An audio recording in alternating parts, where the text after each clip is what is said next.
আপনারা জানেন যে আগামী 28 সেপ্টেম্বর থেকে শারদীয় দুর্গোৎসব শুরু হবে।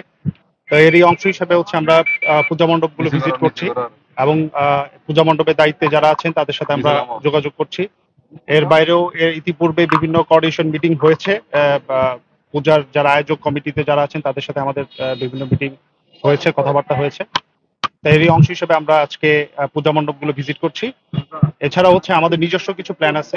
আপনারা জানেন এলিট ফোর্স হিসেবে র্যাব প্রতি বছরই এই পূজা মণ্ডপগুলো খুব গুরুত্ব সহকারে সিকিউরিটি কভার করে থাকে।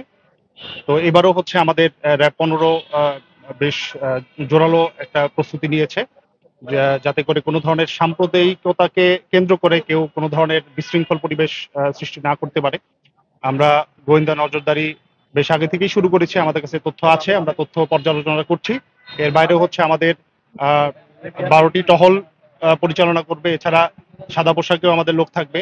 তবে সবচেয়ে বড় আমরা বিগত বছরগুলোর প্রেক্ষিতে আমি বলতে পারি যে সবচেয়ে বড় হচ্ছে আসলে এই পূজা মণ্ডপগুলো নিজস্ব সিকিউরিটি বা ভলান্টিয়ারের মাধ্যমে যদি তারা করে থাকে, আমরা খুব দ্রুত ইনফরমেশনগুলো পেতে পারি, সেই অনুযায়ী আমরা ব্যবস্থা নিতে পারি। আমাদের কক্সবাজার যতগুলো পূজা মণ্ডপ আছে সেগুলোকে আমরা ভাগ করে করে এগুলা আলাদা করেছি এবং সেই অনুযায়ী আমাদের 24/7 হচ্ছে আমাদের টহল দল সংশ্লিষ্ট জায়গাগুলোতে থাকবে। এবং আমাদের হটলাইন নাম্বারও আমরা চালু করেছি এই বিশেষ পূজাকে কেন্দ্র করে, যে মানে যে কোনো পরিস্থিতিতে ওই নাম্বারগুলোতে কল দিলে সাথে সাথে হচ্ছে আমাদের টহল দল আশেপাশেই থাকবে এবং দ্রুত রেসপন্স করবে। নাম্বারগুলো হচ্ছে আমরা খুব দ্রুতই আমরা সার্কুলেট করব সামাজিক যোগাযোগ মাধ্যমে। আমাদের র্যাব 15 যে পেজগুলো আছে ওখানে হচ্ছে আমরা হটলাইন নাম্বারগুলো প্রোভাইড করব।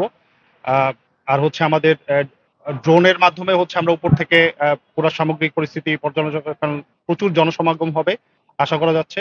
সেই হিসেবে হচ্ছে আমরা অ্যাটলিস্ট স্কাই ভিউটা যাতে পেতে পারি যে কোথাও কোনো ধরনের বিশৃঙ্খলা হচ্ছে কিনা।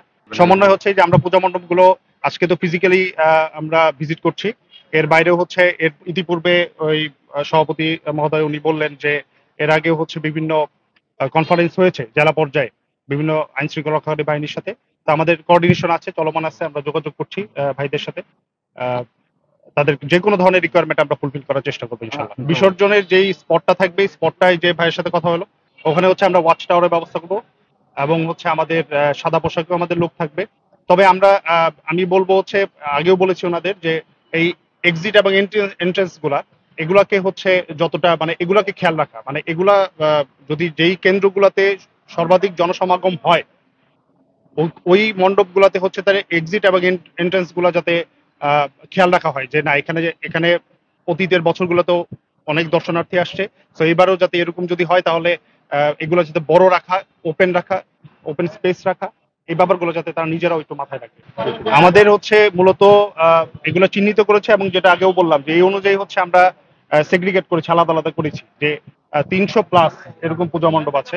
তো সেই অনুযায়ী এলাকা ভিত্তিক হচ্ছে আমরা আলাদা করেছি এবং সেই অনুযায়ী ওই স্পটের একটা সেন্টার পয়েন্টে যেখান থেকে হচ্ছে পেট্রোল গুলা সব জায়গায় মানে প্রত্যেকটা এলাকার জন্য আলাদা করে পেট্রোল টিম গঠন করা হয়েছে, আলাদা করে সিন্ডিকেট 24/7 থাকবে। স্তর হচ্ছে যে একটা হচ্ছে সাদা পোশাকে থাকবে প্রথমে, যেটা হচ্ছে দর্শনার্থীর সাথেই থাকবে। কোনো ধরনের মানে একদম অন দ্য স্পট কোনো সমস্যা হলে সাথে সাথে হচ্ছে আমরা আমাদের মাধ্যমেই সংবাদ পাবো।